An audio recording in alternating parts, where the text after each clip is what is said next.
చూడని ఎక్కడో దూరానున్నా చుక్కలే విన్నా గాని కదిలించలేదా కాస్త కూడా నీ మనసుని పరదాలు దాటి ఒక్కసారి పలకరించవేమి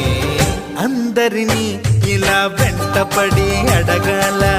సరదాగా నువ్వే ఎదురైతే సరిపోదా నిద్రపోతున్న రాత్రి నడిగా గుటికి చేరిన గువ్వల నడిగా